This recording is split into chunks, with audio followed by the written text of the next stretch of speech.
गरीब रिक्शे वाला अपनी बीवी को पढ़ा लिखाकर डीएसपी बनाता है, मगर जब बीवी ओहदे पर पहुंचती है तो अपनी पहचान तक भूल जाती है। वो बड़े लोगों और ऊंचे अफसरों के साथ उठना बैठना शुरू कर देती है, यहाँ तक कि अपने गरीब शौहर से हाथ मिलाना भी गवारा नहीं करती। वो अपनी हर ज़रूरत उन्हीं लोगों से पूरी करवाती है और बदले में उनकी हवस भी मिटाती है। गरीब शौहर ने फिर एक दिन ऐसा काम कर डाला जो इस रहती दुनिया में हर इंसान के लिए इबरत बन गया। एक बेवफा डीएसपी बीवी का सच्चा वाकया। वो शौहर जिसने अपनी दिन रात की मेहनत सिर्फ बीवी की पढ़ाई और कामयाबी पर लगा दी, मगर जब बीवी अफसर बनी तो उसने अपने ओहदे का गलत फायदा उठाया और उसी शौहर को पहचानने से भी इनकार कर दिया। रिश्तों की कड़वी सच्चाई। प्रशांत एक रिक्शा चालक था जिसकी उम्र तकरीबन 27 साल रही होगी। वो रिक्शा चलाकर ही अपने घर का गुजारा करता था। एक दिन की बात है, शहर की तंग गलियों से गुजरते हुए प्रशांत अपने रिक्शे में बैठे मुसाफिरों को उनकी मंजिल तक पहुंचाने में मशगूल था। यही उसका जिंदगी थी, सादगी, मेहनत और ईमानदारी से भरी हुई। वो दिन भर रिक्शा चलाता और घर का खर्च पूरा करता, लेकिन आज का दिन उसके लिए किसी इम्तिहान से कम न था। जैसे ही वो एक चौक पर पहुंचा, एक ट्रैफिक पुलिस वाला प्रकाश यादव ने उसे इशारे से रोक लिया। प्रकाश के चेहरे पर सख्तगी साफ झलक रही थी। रिक्शा साइड में लगाओ, उसने हुक्म दिया। प्रशांत ने फौरन रिक्शा रोक दिया और पूछा, क्या बात है साहब, कोई गलती हो गई क्या? प्रकाश ने आंखें तरेरी। तुमने ट्रैफिक नियमों की खिलाफवर्जी की है, जुर्माना देना पड़ेगा। प्रशांत हैरान रह गया। उसे यकीन ही नहीं हुआ कि उसने कोई कानून तोड़ा है। वो नरमी से बोला, मगर मैंने तो कोई गलती नहीं की। आप बताइए, मैंने क्या गलत किया? प्रकाश ने ठंडी नजरों से उसकी तरफ देखा और धमकाते हुए कहा, बहस मत करो, या तो जुर्माना भरो या फिर थाने चलो। थाने का नाम सुनकर प्रशांत के चेहरे पर एक हल्की मुस्कान आ गई। उसे महसूस हुआ कि किस्मत ने उसे एक दिलचस्प मोड़ पर लाकर खड़ा कर दिया है। वो बेझिझक बोला, ठीक है, मुझे थाने ले चलिए। कांस्टेबल प्रकाश को लगा कि ये आदमी नादानी कर रहा है। आमतौर पर लोग पुलिस का नाम सुनकर डर जाते हैं, मगर ये शख्स तो खुद ही थाने चलने को तैयार था। प्रकाश ने उसे रिक्शा किनारे लगाने का हुक्म दिया और अपने साथी के साथ उसे थाने ले गया। जनकपुर थाना, जहां प्रशांत को लाया गया, वहां 2 दिन पहले ही उसकी बीवी समृद्धि शर्मा की डीएसपी पोस्ट पर तैनाती हुई थी। समृद्धि को इस मुकाम तक पहुंचाने के लिए प्रशांत ने दिन रात मेहनत की थी। अपनी पढ़ाई छोड़कर उसने समृद्धि को पढ़ाया, सहारा दिया, ताकि वो एक दिन बड़ी अफसर बने। जैसे ही प्रशांत थाने के अंदर पहुंचा, उसे एक कुर्सी पर बैठने का इशारा किया गया। पास ही एक केबिन में डीएसपी समृद्धि किसी से फोन पर सख्त लहजे में बात कर रही थी। देखो, मेरी पोस्टिंग नहीं हुई है, इसका यह मतलब नहीं कि तुम मेरे नाम का गलत इस्तेमाल करो। मैं अपने ओहदे की इज्जत करना जानती हूँ और आगे से मुझसे ऐसी उम्मीद मत रखना।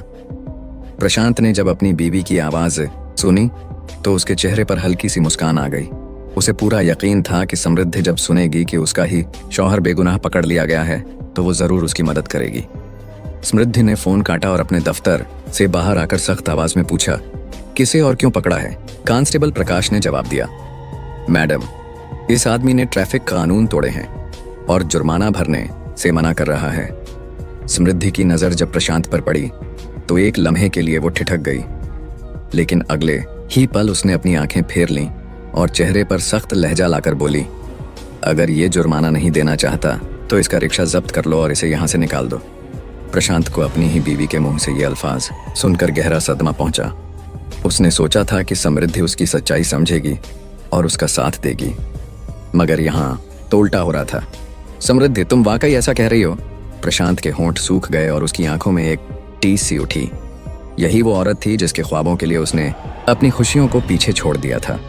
वही समृद्धि जो कभी कहती थी, बस एक बार मुझे अच्छी नौकरी मिल जाए, फिर तुम्हें मेहनत करने की जरूरत नहीं पड़ेगी। आज वही उसके संघर्ष को रौंद रही थी। थाने में मौजूद तमाम लोग ये मंजर देख रहे थे। कुछ पुलिस वाले एक दूसरे की तरफ देखकर मुस्कुरा रहे थे, जैसे ये सब उनके लिए कोई तमाशा हो। प्रशांत के चेहरे पर मायूसी छा गई। उसकी आंखें तो सूखी थीं, मगर उसका दिल अंदर ही अंदर रो रहा था। उसने बिना कुछ कहे थाने से बाहर कदम बढ़ाया। उसका रिक्शा जब्त कर लिया गया था। वो धीरे धीरे सड़क की ओर बढ़ा। उसके कदम भारी थे। सड़क पर चलते हुए उसके जहन में बीते हुए दिन घूम रहे थे। कैसे उसने समृद्धि की शादी के बाद भी उसे पढ़ाने की कोशिशें जारी रखीं, कैसे उसने हर दिन अपनी ज़रूरतों को गिरवी रखकर उसकी किताबें खरीदी, कैसे रात रात भर मेहनत करके उसे इस मकाम तक पहुंचाया, और आज उसी ने उसे पहचानने से इनकार कर दिया। रात का अंधेरा गहराता जा रहा था। ठंडी हवा की लहरों में प्रशांत भारी कदमों से अपने घर की तरफ जा रहा था। दिल में हजारों सवाल थे, आंखों में मायूसी थी और जहन में एक अजीब सा दर्द, जिस बीवी के लिए उसने अपनी पूरी जिंदगी संघर्ष में बिता दी, वही आज उसे पहचानने से इनकार कर गई। थका हारा वो अपने घर पहुंचा। दरवाजा खोलते ही उसकी माँ श्यामला देवी ने फिक्र भरी निगाहों से उसकी तरफ देखा। बेटा, इतनी देर कहाँ लगा दी? सब ठीक तो है? माँ ने पूछा। प्रशांत ने गहरी सांस ली, फिर धीमी और टूटी हुई आवाज में बोला, माँ, समृद्धि बहुत बदल गई है। उसने मुझे पहचानने तक से इनकार कर दिया। ऊपर से मेरा रिक्शा भी जब्त करवा दिया। जिस रिक्शे को चलाकर मैंने उसे डीएसपी बनाया, उसी को मुझसे छीन लिया। माँ के चेहरे पर दर्द और गुस्से का मिला जुला रंग साफ नजर आ रहा था। लगा वो अपनी चूड़ीदार उंगलियों से माथे को सहलाने लगी। बेटा, तुम्हें वो दिन रात मेहनत करनी पड़ी और आज वही लड़की तुम्हें जलील कर रही है। प्रशांत ने उदास आंखों से माँ की तरफ देखा, मगर कुछ ना बोला। घर के एक कोने में बैठा अंशुल, प्रशांत का 6 साल का बेटा, दादी के पास खेल रहा था। वो अपनी नन्ही हथेलियों से दादी की गोद में खेलता रहता था। असल में अंशुल को अपनी माँ से ज्यादा दादी के साथ रहने की आदत थी। समृद्धि हमेशा अपने करियर और पढ़ाई में मशगूल रहती थी, इसलिए माँ का प्यार उसे कभी ठीक से मिला ही नहीं। बेटा, तूने इतना सब कुछ किया, मगर यह औरत तेरा एहतराम करना तो दूर, अब तुझे गरीब और कमजोर समझने लगी है। माँ को पूरा यकीन था कि प्रशांत कोर्ट से कागज बनवाकर रिक्शा छुड़वाने जरूर आएगा, मगर जब पूरा दिन बीत गया और वो नहीं आया तो समृद्धि का चेहरा गुस्से से लाल हो गया। इसे हो क्या गया है? क्या ये समझता है कि मैं खुद जाकर इसका रिक्शा वापस कर दूंगी? उसने मन ही मन सोचा। गुस्से में भरी हुई समृद्धि सीधा शिवपुरी कॉलोनी में अपने घर पहुंची। दरवाजा धड़ाम से खोला और अंदर घुसते ही देखा कि श्यामला देवी आराम से बैठी हैं और प्रशांत नीचे फर्श पर बैठा है। अंशुल खेल रहा था, मस्ती में अपनी ही दुनिया में। समृद्धि का गुस्सा भड़क उठा। उसने बिना सोचे समझे जोर से कहा, तुम लोगों को बच्चों को संभालना भी नहीं आता? क्या ऐसे बच्चों की परवरिश होती है? अगर इसे कुछ हो जाता तो कौन जिम्मेदार होता? उसकी कड़वी आवाज सुनकर सब चौंक गए। प्रशांत ने ऊपर देखा। वो हैरान था कि समृद्धि को अचानक क्या हो गया। प्रशांत ने नर्म लहजे में कहा, समृद्धि, तुम क्या कह रही हो? माँ ने ही इसे पाला है और जितना भी बड़ा हुआ है माँ के प्यार और देखभाल से ही हुआ है। हमें तुमसे सीखने की जरूरत नहीं कि बच्चे कैसे पाले जाते हैं। मगर समृद्धि का घमंड इतना बढ़ चुका था कि वो कुछ भी सुनने को तैयार नहीं थी। उसने गुस्से से कहा, और तुम बड़े अफसर बनकर ये भी नहीं देख पाई कि मैंने कोई कानून नहीं तोड़ा था। समृद्धि के चेहरे पर लाज थी, मगर उसने अपने घमंड को नहीं छोड़ा। दादी, मुझे मम्मी के पास नहीं जाना, अब मुझे पापा और आपके साथ ही रहना है, अंशुल बोला। अगर समृद्धि ने उसकी कोई बात ना सुनी, उसने जबरदस्ती अंशुल को गोद में उठाया और घर से बाहर निकलने लगी। श्यामला देवी ने एक गहरी सांस ली और कहा, समृद्धि, जब वक्त आएगा तुझे तेरी गलतियों का अफसोस जरूर होगा। प्रशांत बस खड़ा देखता रह गया। उसकी बीवी उसके बेटे को जबरदस्ती अपने साथ ले जा रही थी और वो जानता था कि उसे रोक नहीं सकता। प्रशांत के दिल में एक अजीब सा सन्नाटा था। उसे एहसास था कि समृद्धि ने अंशुल को जबरन अपने साथ ले जाने का फैसला कर लिया है, मगर वो उसे रोकने की हालत में नहीं था। उसने गहरी सांस ली और सिर झुका लिया। ठीक है, अगर तुम्हें यही सही लगता है तो वैसा ही करो, प्रशांत ने नर्म लहजे में कहा, मगर उसकी आवाज में एक गहरा दर्द छुपा हुआ था। मगर 6 साल का अंशुल अपने अब्बू और दादी को छोड़कर जाने को तैयार नहीं था। उसकी मासूम आंखें आंसुओं से भर आईं। वो अपनी छोटी उंगली से दादी की तरफ इशारा करते हुए बार बार कहने लगा, दादी, मुझे मम्मी के पास नहीं जाना, मैं पापा और आपके साथ ही रहना चाहता हूँ। समृद्धि का चेहरा सख्त था। उसने गुस्से में अंशुल का हाथ पकड़कर खींच लिया और झिड़कते हुए कहा, बहुत ज्यादा जिद करने लगे हो, चलो मेरे साथ। बच्चे के रोने और मना करने के बावजूद समृद्धि उसे अपने साथ सुधा अपार्टमेंट ले गई, जहां उसका सरकारी क्वार्टर था।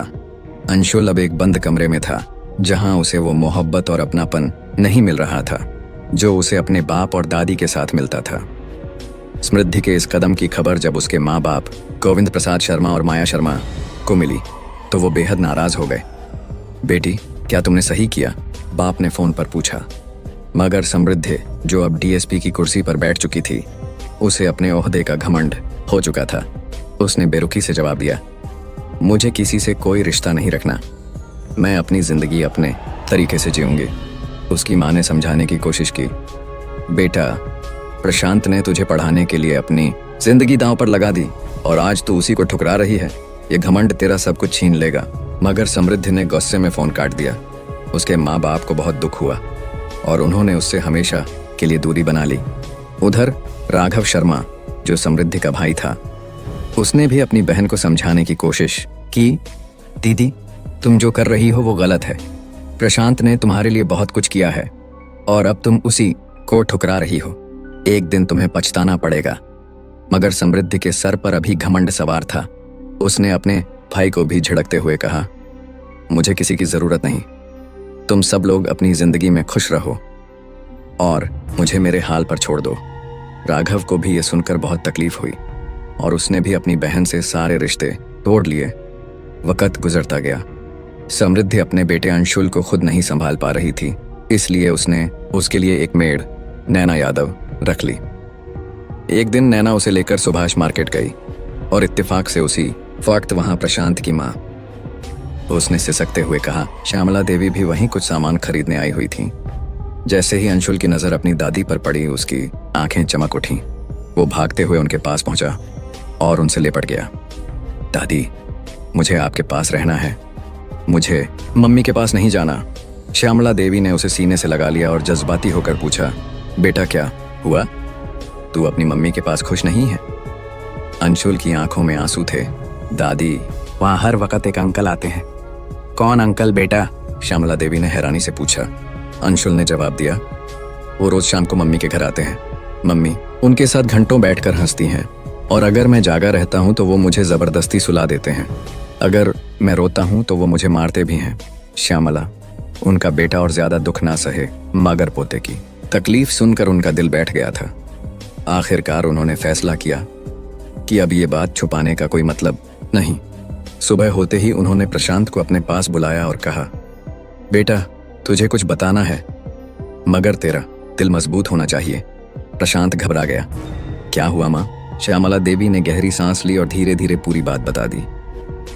कैसे अंशुल ने अपनी माँ के घर में एक अजनबी आदमी के बारे में बताया, जो रोज वहां आता है और उसे मारता डांटता है। प्रशांत का चेहरा सख्त हो गया, उसकी आंखें लाल हो गईं। माँ, अब और नहीं, मैं अपने बेटे को वहां नहीं छोड़ सकता। मैं खुद जाकर उसे वापस लाऊंगा। श्यामला देवी ने सिर हिलाया। मैं भी तेरे साथ चलूंगी। ये लड़ाई अब सिर्फ तेरी नहीं बल्कि तेरे बेटे की भी है। अगले दिन छुट्टी थी। प्रशांत बिना बताए अपनी माँ के साथ सुधा अपार्टमेंट पहुंचा, जहां समृद्धि का सरकारी क्वार्टर था। दरवाजे पर पहुंचकर प्रशांत ने डोरबेल बजाई। कुछ सेकंड बाद दरवाजा खुला। समृद्धि की आंखें आधी नींद में थीं। जैसे ही उसने अपने सामने प्रशांत और उसकी माँ को देखा, उसका चेहरा अचानक सफेद पड़ गया। वो बुरी तरह घबरा गई। तुम लोग यहाँ क्या कर रहे हो? वो घबरा कर बोली। प्रशांत की माँ ने तीखे लहजे में जवाब दिया, हम अपने पोते से मिलने आए हैं। क्या इसमें कोई गुनाह है? समृद्धि की जबान लड़खड़ाने लगी। वो कुछ कहने ही वाली थी कि प्रशांत ने दरवाजे को हल्का सा धक्का देकर अंदर कदम रख दिया। जैसे ही वो कमरे में दाखिल हुआ तो उसकी नजर बेड पर पड़ी। वहां एक नौजवान लड़का लेटा हुआ था, जिसके चेहरे पर एक अजीब सी बेशर्मी थी। दूसरी तरफ अंशुल चुपचाप पड़ा था, जैसे उसकी मासूमियत छिन चुकी हो। ये मंजर देखकर प्रशांत का खून खौल उठा। तो ये है तेरा सच समृद्धि? उसकी आवाज कांप रही थी मगर गुस्से से भरी हुई थी। समृद्धि ने झट से खुद को संभालते हुए कहा, हाँ तो क्या? ये मेरा घर है और यहाँ कौन रहेगा, ये तय करने का हक सिर्फ मुझे है। प्रशांत का सब्र जवाब दे गया। उसने समृद्धि को एक जोरदार थप्पड़ मार दिया। ये वही घर है जिसे मैंने अपनी मेहनत से बसाया था और आज तू इस घर में पराए मर्दों को जगह दे रही है, मगर अपने शौहर और बेटे के लिए इसमें कोई जगह नहीं। थप्पड़ पड़ते ही वो नौजवान लड़का बेड से उठकर खड़ा हो गया। कौन है ये बदतमीज जो तुझ पर हाथ उठा रहा है? उसने समृद्धि से पूछा। समृद्धि ने गुस्से में कहा, यही तो है मेरा निकम्मा गंवार शौहर। ये सुनते ही प्रशांत का गुस्सा और भड़क गया।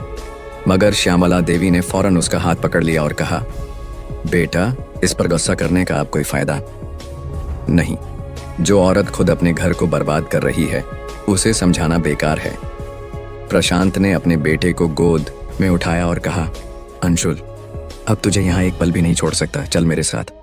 मगर समृद्धि हंस पड़ी। तू इसे ले जाने की सोच भी मत, ये मेरा बेटा है और मैं तुझे इसे छूने भी नहीं दूंगी।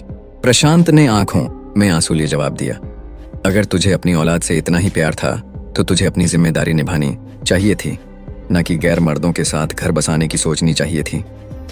अब जब सारा सच सामने आ गया था तो समृद्धि ने अपना आखिरी दांव खेला। ठीक है, अगर तू इतना ही बड़ा इंसाफ पसंद बन रहा है तो जा, मगर जाते जाते इन पेपरों पर साइन कर देना। उसने एक कागज फेंका, तलाक के पेपर। श्यामला देवी ने कागज उठाया और देखा कि समृद्धि पहले से ही तलाक के लिए तैयार थी। प्रशांत के चेहरे पर कोई तासर नहीं था। उसने पेन उठाया और बगैर कुछ कहे तलाक के कागजों पर दस्तखत कर दिए। अब कोई रिश्ता बाकी नहीं। समृद्धियान तुझे, तेरी जिंदगी मुबारक। ये कहकर वो अंशुल को गोद में उठाकर बाहर निकल गया। श्यामला देवी भी उसके पीछे पीछे चल दी। कुछ वक्त बाद प्रशांत कमरे के एक कोने में बैठा गहरी सोच में डूबा हुआ था। तलाक की प्रक्रिया लगभग पूरी हो चुकी थी और समृद्धि अब उसकी जिंदगी से पूरी तरह बाहर हो चुकी थी। मगर इस टूटे रिश्ते ने उसके दिल में कई सवाल छोड़ दिए थे। अब आगे क्या, उसने खुद से पूछा। दूसरी तरफ श्यामला देवी अपने बेटे के साथ थीं, मगर उनके दिल में एक ही ख्याल था, क्या कुछ ऐसा मिलेगा जिससे फिलहाल घर चलाने में मदद मिल सके। ढूंढते ढूंढते उनकी नजर संदूक के सबसे निचले हिस्से में रखे में एक पुराने कागज पर पड़ी।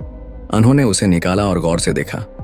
बेटा, ये एक जमीन का दस्तावेज है और ये जमीन हमारे नाम पर ही दर्ज है। प्रशांत भी चौंक गया। कहाँ है ये जमीन? उसने पढ़ते हुए कहा, ये जमीन सिद्धार्थ एनक्लेव में है। माँ, ये तो अब एक महंगा इलाका बन चुका है। ये जमीन अब करोड़ों की हो चुकी होगी। ये सुनकर श्यामला देवी की आंखों में पूर्ण उम्मीद की एक किरण जाग उठी।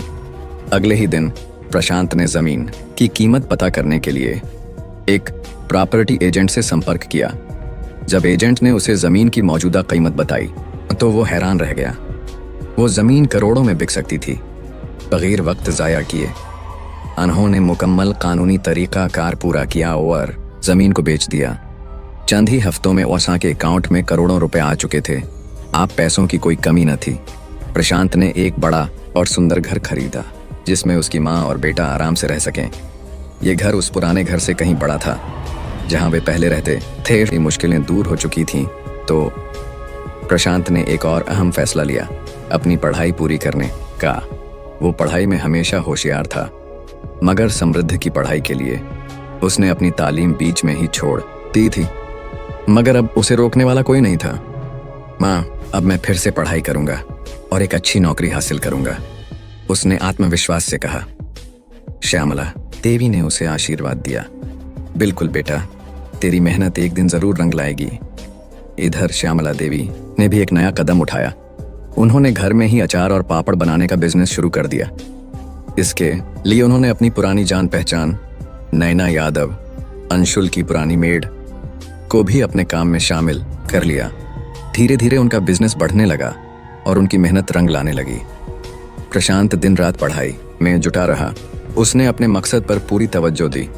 लगभग 2 साल बाद उसकी मेहनत रंग लाई और वो एसपी पुलिस अधीक्षक के पद पर चयनित हो गया। ये खबर पूरे इलाके में आग की तरह फैल गई। लोग कहने लगे, एक रिक्शा चालक एसपी बन गया। इसने मेहनत और लगन से वो मकाम पा लिया जो नामुमकिन लगता था।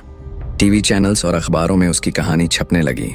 पत्रकार उसके घर पहुंचकर उसकी मां से इंटरव्यू लेने लगे। श्यामला देवी की आंखों में फख्र के आंसू थे। आपने अपने बेटे को इस मकाम तक पहुंचाने के लिए क्या किया? एक पत्रकार ने पूछा। मां मुस्कुराई और बोली, मैंने बस उसे उसकी मेहनत पर भरोसा करना सिखाया, बाकी सब उसने खुद किया। अब जब प्रशांत एसपी बन गया था तो उसने एक दिलचस्प फैसला लिया, अपनी पोस्टिंग उसी इलाके में करवाने का जहां समृद्धि की पोस्टिंग थी। अब देखता हूं कि वर्दी का घमंड किसे कहते हैं, उसने मन ही मन सोचा। कुछ ही दिनों में उसने शक्ति भवन जनकपुर में अपनी नई पोस्ट संभाल ली। अब वो पूरे जिले का पुलिस अधीक्षक था और समृद्धि उसी जिले में डीएसपी थी। वक्त किसी के लिए नहीं रुकता। समृद्धि जो कभी अपने घमंड और ताकत पर इतराया करती थी, अब उसकी हालत दिन ब दिन खराब होती जा रही थी।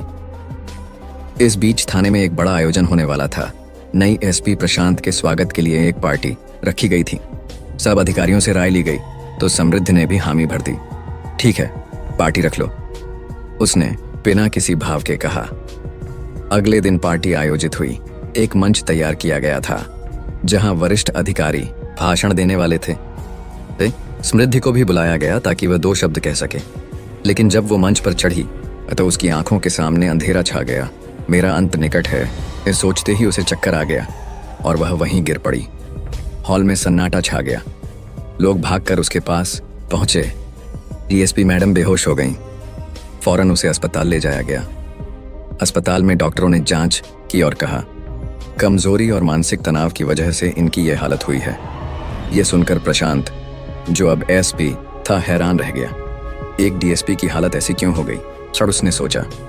उसे समझ आने लगा था कि शायद समृद्धि अब अपने किए पर पछता रही है। अब जिंदगी ने एक चक्र पूरा कर लिया था। जिसने उसे कभी गिराया था, आज वो खुद नीचे गिरी हुई थी। समृद्धि अब सिर्फ एक मौका चाहती थी, अपने गुनाहों की माफी मांगने का, अपने बेटे को फिर से गले लगाने का और अपने अतीत की गलतियों को सुधारने का। समृद्धि अब पूरी तरह टूट चुकी थी। उसकी आंखों के नीचे गहरे काले धब्बे पड़ चुके थे। चेहरा मुरझाया हुआ था और बाल बिखरे हुए। जो औरत कभी अपने आप पर घमंड करती थी, आज अपनी ही जिंदगी से हार चुकी थी। एक दिन वो किसी तरह हिम्मत जुटाकर बाजार गई। उसने बहुत दिनों से ठीक से खाना नहीं खाया था, मगर आज भूख से बेहोश होने की हालत में थी। तभी उसकी नज़र श्यामला देवी पर पड़ी, अपनी पूर्व सास, जो अपनी दुकान के लिए सामान खरीद रही थी। समृद्धि का दिल जोर से धड़कने लगा या वो घबराई, मगर फिर भी हिम्मत करके अपनी पूर्व सास के पास गई। समृद्धि की आंखों में आंसू भर आए। उसने कांपती आवाज में कहा, माँ जी, आप कैसी हैं?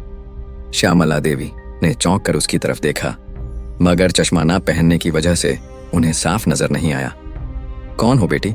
मुझे माँ जी कहकर क्यों बुला रही हो? उन्होंने नरमी से पूछा। समृद्धि का गला रूंध गया। वो नीचे झुककर उनके पांवों को छूने लगी। माँ जी, मैं समृद्धि हूँ, आपकी बहू, आपकी गुनहगार। अब श्यामला देवी का चेहरा सख्त नहीं था, वो हैरान थीं, मगर समृद्धि की हालत देखकर उनका दिल पिघल गया। उठो बेटी, उन्होंने कांपते हाथों से उसे उठाया और पहली बार समृद्धि को गले लगा लिया। मैं बहुत पछता रही हूँ माँ जी, मुझे मेरा अंशुल वापस चाहिए। मुझे अपनी गलतियाँ सुधारनी है। क्या मैं फिर से आपकी बहू बन सकती हूँ? श्यामला देवी की आंखें भर आईं। उन्होंने सिर्फ इतना कहा, देर कर दी तूने बेटी, मगर अब भी अगर दिल सच्चा है तो दरवाजा कभी बंद नहीं होता।